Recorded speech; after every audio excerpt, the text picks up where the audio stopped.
স্বাগত জানাচ্ছি আমি ফিরোজ তোহা। শুরুতেই সংবাদ শিরোনাম। শুরুতে জানিয়ে দেব, সরকার পতনের লক্ষ্যে বিরোধী দলগুলো একাট্টা, বলছে ডক্টর মঈন খান। জানিয়ে দেব আন্দোলনের তহবিল আত্মসাৎ বিএনপির নেতাদের। এছাড়া রয়েছে মুক্তচিন্তার মানুষদের উপর নিষ্ঠুর আক্রমণ চলছে, অভিযোগ মির্জা ফখরুলের। সর্বশেষ জানিয়ে দেব, বাংলাদেশ রাজতন্ত্র নয়, উত্তরাধিকার নির্ধারণের দরকার নেই, বলছে আসমা আব্দুর রব। সরকারের পতনের লক্ষ্যে বিরোধী দলগুলোর একাট্টা, বলছে ডক্টর আব্দুল মঈন খান। বিএনপির স্থায়ী কমিটির সদস্য ডক্টর আব্দুল মঈন খান বলেছেন, সরকার পতনের লক্ষ্যে বিরোধী রাজনৈতিক দলগুলো ষড়যন্ত্র করছে না, বরং আন্দোলনে একাট্টা। ডান বাম সবাই প্রকাশ্যেই বলছে এই সরকার জনগণের ভোটে নির্বাচিত নয়, তাই প্রহসনের নির্বাচনে ক্ষমতাসীন হয়েছে।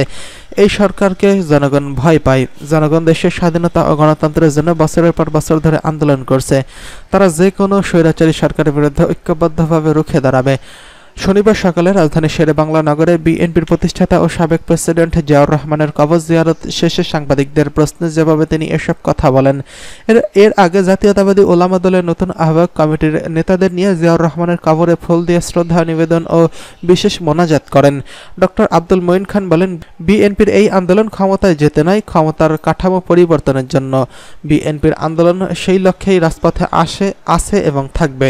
এ সময় উপস্থিত ছিলেন বিএনপির চেয়ারপারসন উপদেষ্টা ও ঢাকা মহানগর দক্ষিণের আহ্বায়ক আব্দুস সালাম, জয়নুল আবেদিন ফারুক, বিএনপির প্রচার সম্পাদক শাহিদউদ্দিন চৌধুরী অ্যানি, তথ্য ও গবেষণা সম্পাদক জেঠ রিয়াজউদ্দিন খান বসু, ধর্ম বিষয়ক সম্পাদক রফিকুল আলম জামাল, ওলামা দলের সাবেক আহ্বায়ক মাওলানা শাহ মাহমুদ নেসারুল হক প্রমুখ। প্রসঙ্গত, ২৬শে এপ্রিল বাংলাদেশ জাতীয়তাবাদী ওলামা দলের ৫ সদস্য বিশিষ্ট আংশিক কমিটি গঠন করা হয়। আব্দুল মঈন খান বলেন, বর্তমান আওয়ামী লীগ সরকার নতুন প্রজন্মকে মন থেকে জিয়াউর রহমানের নাম মুছে ফেলার চেষ্টা করছে, কিন্তু সরকার সেই অপচেষ্টা সফল হবে না। কারণ জিয়াউর রহমান এদেশের ধর্মবর্ণ নির্বিশেষে সকলের জন্য বাংলাদেশ জাতীয়তাবাদ প্রবর্তন করেছিলেন। তিনি স্বাধীনতাত্তর তলাবিহীন ঝুড়িতে পরিণত হওয়া বাংলাদেশকে স্বয়ংসম্পন্ন করেছিলেন। বিএনপির সিনিয়র এই নেতা বলেন, জিয়া কখনোই ক্ষমতার জন্য লড়াই করেনি। আমরা শুধু নয়, গোটা দেশের মানুষ তাকে শ্রদ্ধা ভরে স্মরণ করছেন। আব্দুল মঈন খান আরও বলেন, গত ১৫ বছর ধরে ফের নতুন বাকশাল কায়েম হয়েছে আওয়ামী লীগ সরকারের ধারা। এখানে গণতন্ত্র নেই মানুষের বাক স্বাধীনতা এবং নারী স্বাধীনতার নিরাপত্তা নেই। আমরা শহীদ প্রেসিডেন্ট জিয়াউর রহমানের আদর্শ সামনে রেখে এগিয়ে যাব, এটাই হোক আমাদের প্রত্যয়। তিনি আরও বলেন, দেশের জনগণ তাদের ভোটাধিকার ফিরে পেতে চায়, তারা দেশের গণতন্ত্র চায়।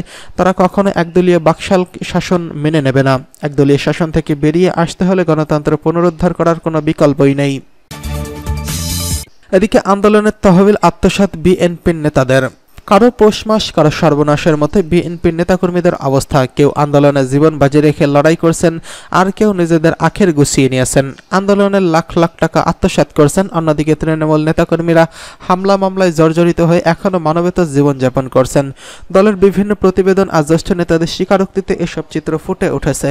নির্দলীয় সরকারের অধীনে নির্বাচনের দাবিতে ২.৫ মাসের আন্দোলন চলাকালে এসব ঘটেছে। বিএনপির বেশ কয়েকজন জ্যেষ্ঠ নেতা জানান, গত বছরের অক্টোবর থেকে শুরু হয়ে দ্বাদশ জাতীয় সংসদ নির্বাচনের দিন পর্যন্ত তাদের সরকার বিরোধী আন্দোলন পরিচালনা, নেতাকর্মীদের দেখভাল করা, হামলা মামলায় নির্যাতিত নেতাকর্মীর পাশে থাকার জন্য দলের তহবিল থেকে দায়িত্বশীল নেতাদের অর্থ দেওয়া হয়। এর বাইরে আন্দোলনের নাম করে ধনাঢ্য নেতা কিংবা শুভাকাঙ্ক্ষীদের কাছ থেকে চাঁদাও সংগ্রহ করেন অনেকেই। সব মিলিয়ে বড় ধরনের আর্থিক তহবিল গঠন করা হলেও নেতাকর্মীরা সিটে ফোটাও পাননি। এই কারণে অনেক এলাকায় আন্দোলন গড়ে ওঠেনি। এ বিষয়ে জানার জন্য দলের একাধিক স্থায়ী কমিটির সদস্যের সঙ্গে কথা বললে তারা আনুষ্ঠানিকভাবে কিছু বলতে রাজি হননি। তবে আন্দোলন চলাকালে দায়িত্বশীল একজন নেতা সমকালকে জানান, ভয়াবহ আর্থিক অনিয়ম হয়েছে রাজশাহী, বরিশাল, চট্টগ্রাম, ময়মনসিংহ বিভাগ ও সিলেট জেলায়।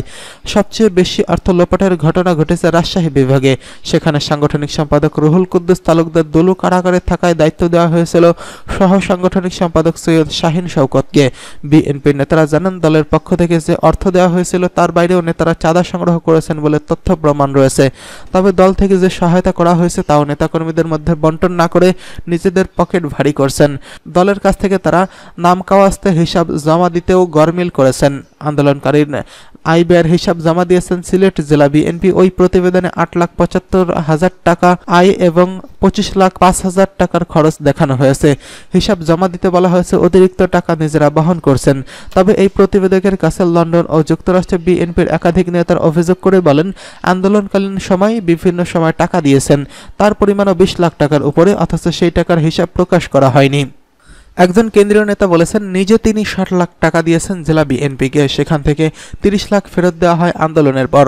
অভিযোগ উঠেছে, আন্দোলনকালীন স্থানীয় নেতাদের ভূমিকা নিয়ে সিলেট জেলা বিএনপির প্রতিবেদনে নিজের বলয়ের নেতাকর্মীদের উপস্থাপন করা হয়েছে ইতিবাচকভাবে, আর অন্যদের তথ্য দেওয়া হয়েছে নেতিবাচকভাবে। এদিকে মুক্তচিন্তার মানুষের উপর নিষ্ঠুর আক্রমণ চলছে, অভিযোগ মির্জা ফখরুলের। বাংলাদেশ ডিজিটাল নিরাপত্তা আইনে সাংবাদিক সহ মুক্তচিন্তার মানুষের উপর নিষ্ঠুর আক্রমণ চলছে বলে মন্তব্য করেছেন বিএনপির মহাসচিব মির্জা ফখরুল ইসলাম আলমগীর। শুক্রবার বিশ্ব গণমুক্ত দিবস উপলক্ষে এক বাণীতে তিনি এই মন্তব্য করেছেন। তিনি বলেছেন, সরকার বিরোধী কণ্ঠকে নিস্তব্ধ করার জন্যই একের পর এক কালো আইন প্রণয়ন করা হয়েছে।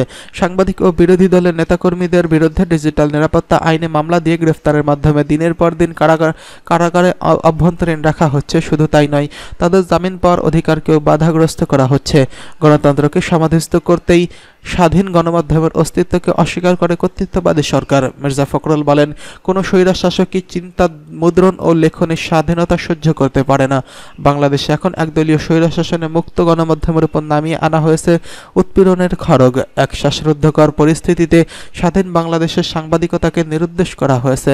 বাংলাদেশের ডিজিটাল নিরাপত্তা আইনটি দেশে বিদেশে ব্যাপকভাবে সমালোচিত হলেও আওয়ামী লীগ সরকারের এই আইনকে সাংবাদিক এবং ভিন্নমতের মানুষ ও বিরোধী দলের নেতাকর্মীদের দমন করতে যথেষ্ট ব্যবহার করছে, যাতে কেউ সরকারের বিরুদ্ধে সত্য কথা বলতে না পারে। আমি দ্ব্যর্থহীন কণ্ঠে আহ্বান জানাচ্ছি, অবিলম্বে বাংলাদেশ ডিজিটাল নিরাপত্তা আইন বাতিল করতে হবে। বিএনপির মহাসচিব বলেন, বিশ্ব মুক্ত গণমাধ্যম দিবসে আমি সংবাদ মাধ্যমের স্বাধীনতা রক্ষা এবং সাংবাদিকদের নিরাপত্তার জন্য গণতন্ত্র পুনরুদ্ধারের আন্দোলনে সামিল হওয়ার জন্য সংশ্লিষ্টদের প্রতি জোরালো আহ্বান জানাচ্ছি। বাংলাদেশ রাজতন্ত্র নয়, উত্তরাধিকার নির্ধারণের দরকার নেই বলছে আসামা আব্দুর রব। জাতীয় সমাজতান্ত্রিক দলের সভাপতি আসামা আব্দুর রব বলেছেন, বাংলাদেশ রাজতন্ত্র নয়। কার মৃত্যুর পরে কে রাজা হবেন, কে রাষ্ট্র ক্ষমতার উত্তরাধিকারী হবেন তা পূর্ব নির্ধারণের দরকার নেই। সরকার আচরণের বক্তব্যে মনে হয় এটি একটি রাজতন্ত্র, তাই সরকার যেন উত্তরাধিকার নির্মাণের উদ্গ্রীব। শুক্রবার জেএসডির স্থায়ী কমিটির সভায় সভাপতির বক্তব্যে তিনি এসব কথা বলেন। রাজধানীর উত্তরের বাসভবনে আসামা আব্দুর রব এক সভার আয়োজন করা হয়। আব্দুর রব বলেন, ক্ষমতার মোহে অন্ধ সরকার হয়তো ভুলে গেছে ৭১ সালে বঙ্গবন্ধুর অনুপস্থিতিতেই রক্তক্ষয়ী যুদ্ধের মাধ্যমে জনগণ বাংলাদেশকে রাজতন্ত্র নয়, একটি প্রজাতন্ত্র হিসেবে কায়েম করেছে। তাই রাষ্ট্র ক্ষমতায় কে বসবে তা নিয়ে কোনো বাম ডানের বিষয় নয়, তা নির্ধারণ করবে জনগণ।